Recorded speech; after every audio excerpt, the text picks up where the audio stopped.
Hey guys, this is Kirob speaking, and in today's Little Dev Update we are going to talk about the latest changes to the engine designer, as well as some additions to the new challenge mode, which should be rather exciting. And then I have another topic which will be mostly handled in a different video, but I shall just mention it here too. Alright, let's get first into the changes to the engine designer, which you probably are pretty excited about. Alright, so here we go. No changes on this page, but we have loaded in a standard 2-liter inline 4, just for reference, in 1982 effectively. And what has changed is some aspects in this tab, the mufflers, as I think I mentioned in the last Little Dev Update that I was not really happy with how this worked. And there are some changes to the ignition timing. And let's go through them. I try to summarize them as best I can. So, previously it was the case that, especially for modern engines, there was basically no difference, no negatives to adding mufflers, unless you wanted to have high sportiness, which requires a loud engine. So no mufflers or just one straight through and you would be fine there. But, and this has changed now, and this selection is much more interesting. There's now actual choice, because no longer are you basically limited to 2 optimal choices, which would have been reverse flow plus reverse flow, or none and straight through.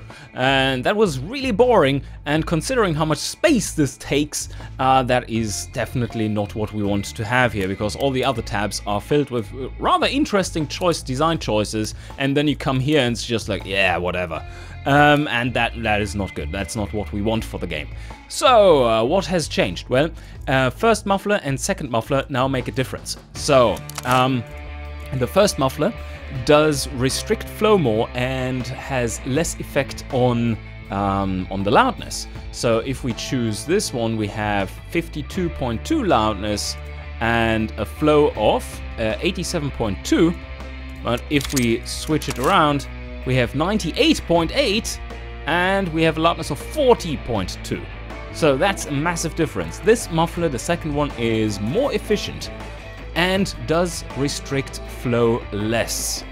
So if you can, you want to get away with just using one muffler. But if you want to have it extra quiet, well, then you have to sacrifice some flow. And not only flow, because there's another new mechanic in here, and that is the power limitation. And the latter you see in action here. Well, up here, as you can see, it starts really limiting the engine, like 98, and then blah, blah, blah, it dies, right? Up here for the extra power. That is the portion of it. This drop off here is the portion of it which was there before. We haven't changed those calculations. That can be affected by opening it up, and you see, oh yeah, now it's not that restrained. But what is this? What is this? 99? It's not 1. That has changed. Yes, indeed, that has changed them a lot. If you, on the other hand, have 0 mufflers, then it stays at 1. So basically what we have done here is to have a linear power sapping of the exhaust system depending on how much is in the way, which I guess makes sense. And that is linear between the maximum power value you see here and 0 power. So you would have a sapping of like 2 or 3% in this configuration all the way through to your maximum power, and if you strangled it even more, then yeah, that will be higher. But it is over the whole rev range, less efficient over the whole rev range. So this actually matters. And the first muffler is more important, like I said, than the second one. So if we only have one on, you can see you lose 1% of power, even if it's completely open and it flows nicely. 122, and we make 71, so that's nowhere near its maximum. So we only lose like half of the effective power sapping, or we are affected by half this value of this reverse flow muffler. There will be more info in here in the tooltips regarding that, so that you can make proper choices, and there will be a tutorial scenario about these new flow mechanics. And also affecting all of this is the catalytic converter. It lowers engine efficiency overall, and let's open it up. It lowers flow a lot as well. So we open it up so that it's no longer in the way. But you can see that, okay, now we're at 97. On top of that, quality will affect this mechanic as well. And let's see. Oh, it's currently going in the wrong direction. So negative quality right now is better. Well, that's a little bug, but we shall take care of that. So yes, what about the catalytic converters here? Well, they also are in the way. They reduce flow. You can always open up your exhaust, of course, but there is a lot more tuning going on. And now you have like really interesting choices here. Do you really need that maximum quietness of the engine, or can you live with, for instance, just having a single reverse flow muffler, maybe a straight through, because the straight through doesn't really reduce power, but it takes more engineering time, and it's all about compromise now. And I also amped up the effect of baffled mufflers slightly so that they are more useful in general. We had a little insider joke. We always called them Scheiße mufflers because they were really bad. But yeah.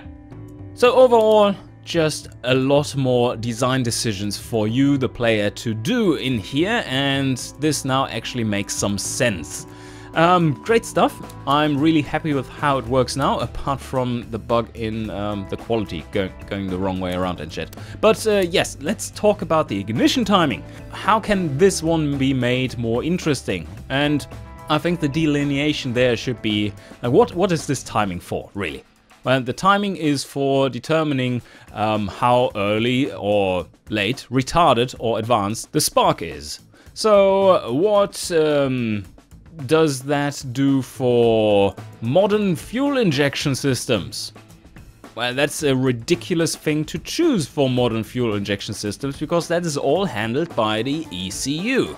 But what about carbureted systems? Well, there it makes a lot of sense, where you can set a timing and it would just keep that timing. It's like engine constant, and when you try to rev higher, suddenly your spark is not advanced enough to keep up. On the other hand, you could tune it such that your spark is quite advanced, but that would mean that during low rev operations it's rather inefficient. And that we want to get in here without too much trouble, without changing the UI around. Ignition timing now has a slightly different or added effect for when you use carbs or up to single point fuel injection, because single point fuel injection is kind of like a carb still in its operation. But like if we now use a carb and set ignition timing, then you will have a kind of hard-coded timing advance, and that will stay. So you can choose one where it's optimized, and that gives you a bulge of power, which is subtle. It's not in your face, but you will notice if you have paying really close attention to how automation has worked so far and how tuning works. And now that actually makes the ignition timing interesting, because if you have it at 30, that means that you get a power bulge around 2000, but also you have the overall effect of the slider retained for carbs, so higher advanced ignition timing gives you more power as long as you can sustain it with your engine not knocking and stuff. So the overall effect is still there, but you can see that this actually changes the shape of the torque curve. So more advanced timing moves the power bulge further up in the rev range, and at 60 it would be around 5000, I think, and at 30 it would be around 2000 instead. So if you want to have an eco tune, then you now have the option to like maybe choose something like, okay, I'm going with 35 here to get a low-ish range bump, and then you use the octane that you gain from retarding the ignition timing to actually bump up your compression instead. So for the early times, which is also what I wanted to achieve here, it is now much more interesting tuning-wise, because overall you have much less options anyway. So for modern systems, this just works as usual, and it's basically a fine-tuning of your compression. But also what we are going to change here is just a naming thing, because fuel mixture in the context of multi-point fuel injection systems and direct injection systems does make zero sense. It's more like a tuning of the fuel map. You don't set a specific AFR in these cases, and it would be stupid to continue to call it that. But there will be in the tooltip instead more information. It will still give you the maximum AFR and the current AFR and the cruise AFR, but overall this will be called fuel map instead. So when you switch to a multi-point or a direct injection system, this will turn to a fuel map. The value here we are not quite certain about yet. It could be between 0 and 100, just for its aggressiveness, but overall the slider retains its function. So for carbs, it's actually setting the maximum AFR, and then you will get the cruise AFR out of it as well. And yeah, for modern systems, it's the fuel map. All right, but let's get over to the scenarios. As you can see, quite a few things have changed in here. And the main thing I want to talk about are the scenario modifiers. And they are there to make it a little bit more spicy. Yes, very spicy indeed. And they work the following way. If you are successful in completing a scenario, you have a 20% chance to roll a scenario modifier. These modifiers, when you roll a scenario modifier, there is a random chance to get, no, it's a static chance to get one of these. So I think it's 5% chance for an Ultra, 15% chance for a Super, 30% chance for an Amped, and 20% chance for a Mod Hunter, and 30% for a Sniper. And these mods modify, wow, no. Kirop, talk about a newsflash. They modify something because they're called modifiers. Yes, correct. They modify your scores. An Ultra modifier gives you 5 times the success score, but also 5 times the failure score. A Super modifier is 3-3, and an Amped is 2-2. A Mod Hunter is a 1-3, 3 times the failure, but if you successfully complete it, as you can read there, you gain 2 more modifiers randomly. The Sniper is an interesting modifier for, let's say, players who are between learning and becoming decently good. And this modifier makes it such that if you run infinite engine tests and you happen to complete the engine on your first test, like when you run through the engine build for the first time and you succeed, then you get twice the score. So it basically is a little bit of a modifier that prepares you for the harder scenario settings in here. And I think overall this will be making it quite interesting and gives you a little bit more tension if you're running on the Ultra setting and on the Ultra mod, and you have a difficult scenario and you're just like 30 seconds away from finishing it and you still don't know, it's a one-shot and you really need to make that happen. But that's about that. And now let's come to the final bit I wanted to talk about, and that is translations.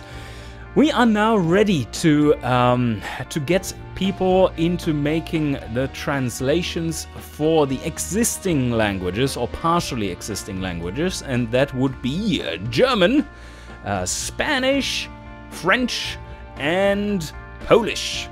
So if you're really good at English and your native tongue, that would be German, Polish, French, or Spanish, then you are more than welcome to join in and help us out, because we definitely can't afford a professional translation that with all that text. It's a lot of text in this, because many people seem to forget that there actually is a lot of useful stuff in here. If we just load in this engine, like for instance, just go here. It's like, yeah, there's a massive description here.